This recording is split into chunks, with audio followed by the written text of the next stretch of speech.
Welcome to today's deep dive. We actually have an incredibly intense stack of sources for you today. Yeah, intense is probably an understatement for this one. Seriously.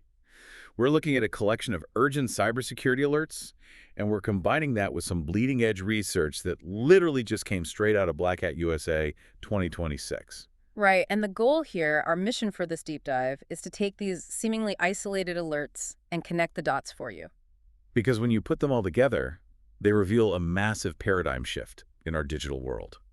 We are officially entering this wild new frontier of hacking. Yeah, it's a completely different landscape now. Exactly. We're entering an era where artificial intelligence isn't just this shiny new software that hackers are targeting. Yeah. It's actually become the autonomous weapon executing the attacks. Which is just a terrifying concept when you really break it down. It really is. So our sources today cover vulnerabilities in major AI agent infrastructures, things like AWS, Google, and Vercel. And they also cover critical flaws in foundational software build pipelines like TeamCity. Right. Plus, we've got some truly chilling reports from CISA about AI systems essentially going rogue to autonomously hunt for network vulnerabilities. The landscape is just shifting under our feet right now. We are moving away from this, defensive posture focused on human ingenuity. To one that has to account for machine speed adaptability. Exactly. The rules of engagement are being completely rewritten, both at the application layer and the infrastructure layer. So to really wrap our heads around what is happening at that application layer, let's think about a classic bank heist movie. Oh, I like this. Okay. You always have that one scene with the massive impenetrable vault door. You've got foot-thick, solid steel, biometric retinal scanners, laser grids on the floor. Right, and the whole tension of the movie is about how the master thief is going to trick that centralized brain of the security system. Exactly, like stealing a fingerprint or cloning a voice. But imagine a scenario where the thief just walks up, completely ignores the retinal scanner, ignores the centralized security brain entirely. They just bypass all the flashy stuff. Right. They simply hotwire the motor that physically pulls the heavy vault door open. Yeah. The cameras are, watching the keypad.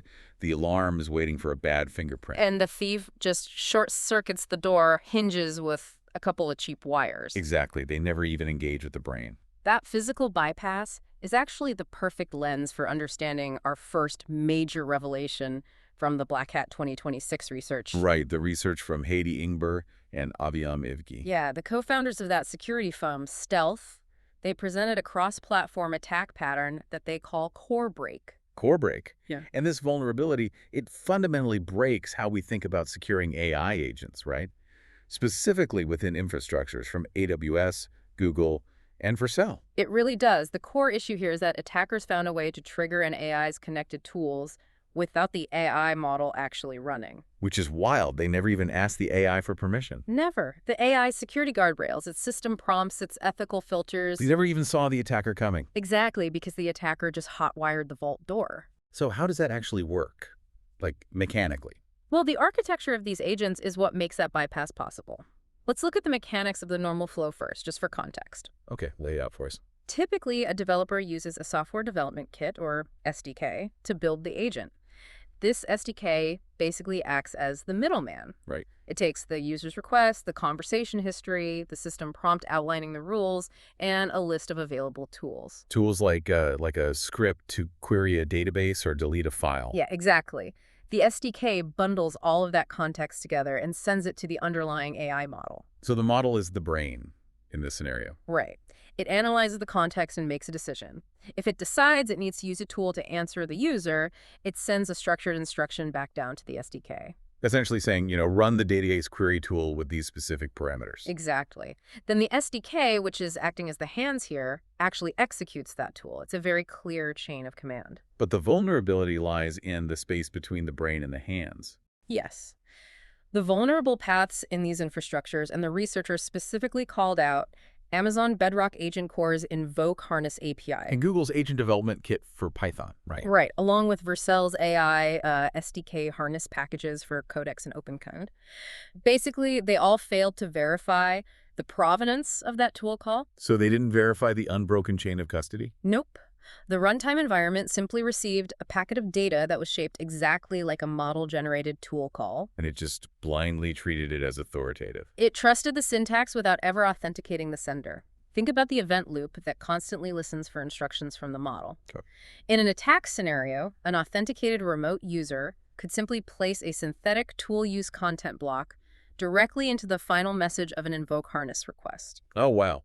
So the event loop would see this properly formatted block, assume the AI model had generated it, And dispatch the tool immediately. meaning the attacker reaches the dispatch path without a legitimate model turn ever taking place. Exactly, and that fundamentally undercuts millions of dollars of security research. Because companies spend, massive amounts of time and compute power fine-tuning these language models to be safe, right? No, yeah, creating all these complex red teaming scenarios to ensure the AI won't execute malicious commands. But Corebreak renders all of that psychological AI alignment completely irrelevant. Because the attacker isn't trying to manipulate the model's psychology, they're just manipulating the API's plumbing. That is, the severity of this architectural flaw cannot be overstated. No, it really can't. AWS assigned their vulnerability CVE 2026-18830, giving it a high CVSS score of 8.6. And the mitigation strategy reveals a lot about how these systems are going to have to evolve. It does. AWS fixed their managed service automatically by adding really rigid server-side validation. So now the middleware actively scans and rejects caller-supplied tool-use blocks before they ever even reach that execution event loop, They essentially put a bouncer in front of the execution environment. checking to make sure the digital ID badge actually originated from the AI model rather than just looking like a valid badge. Exactly. Google addressed their issues pretty similarly in ADK version 2.5.0, and Vercel patched their harnesses in versions 1.0.29 and 1.0.28. So the risk profile here, it's entirely dependent on what the agent is actually authorized to do, right? Oh, completely. An agent with read-only access to, like a public wiki, isn't a massive threat. Right. But an enterprise AI agent wired directly into cloud infrastructure management tools. That becomes a catastrophic liability if that execution path is exposed. Wow. Okay. So if attackers are realizing that bypassing AI at the application layer is getting harder because of these new server-side validations, what is their next move? Well, they go lower. They attack the very foundational pipelines that build, test, and deploy those AI agents in the first place. Along with all other enterprise software. Right. Yeah. Which brings us to the traditional infrastructure crisis mentioned in our sources. The plumbing of the digital world is under severe stress right now. CISA, the Cybersecurity and Infrastructure Security Agency, just flagged a critical flaw in JetBrains TeamCity. Tracked as CVE 2026-63077. And this one carries a maximum CVSS score of 9.8 out of 10. Yeah, a 9.8 is no joke. The core issue is a deserialization of untrusted data within the agent polling protocol. Which allows for unauthenticated remote code execution. Exactly. Let's be real for a second and keep this grounded for everyone listening. We see CVSS 9.8 critical remote code execution alerts cross our desks on like a weekly basis. It's true. Alert fatigue is a massive problem in this industry. So why is this specific TeamCity flaw actually a drop everything and fix it moment for you and your IT team, as opposed to just being another ticket in the backlog? It's the blast radius. The blast radius is what separates this from standard alert noise. TeamCity is a continuous integration and continuous deployment, or CI/CD server. So it functions as the automated factory assembly line for a company's software. Exactly. When engineers push new code, TeamCity compiles it, runs the automated security tests, packages it, and pushes it out to production servers. So compromising TeamCity means the attacker gains operating system command privileges. With the exact same rights as the TeamCity server process itself. Okay, before we get into the consequences of that, let's Yes. unpack the mechanism you mentioned earlier. Deserialization of untrusted data. Sure. Is serialization essentially a system packing up complex data into like a tight digital suitcase so it can be sent across a network? That's a great way to think about it. The data is converted into a byte stream for travel. And when it arrives, the receiving server unpacks it or deserializes it to use the data. That is the exact mechanism. It rebuilds it upon arrival. So if the protocol doesn't verify who packed the suitcase, an attacker can slip a malicious system command inside. Yes, and when the TeamCity server mindlessly unpacks it, the command detonates locally before any authentication checks can even happen. Wow. Because the server executes the malicious instructions during the rebuilding process itself. Exactly, and once that happens, the attacker owns the assembly line. They can scrape stored API keys, modify server configurations. And most devastatingly, They can quietly inject malicious code into the legitimate software the company's building. Right. They can poison the well before the software even reaches the end user. It creates a massive supply chain attack, very reminiscent of the SolarWinds breach. An unauthenticated attacker altering the DNA of enterprise software via a polling protocol.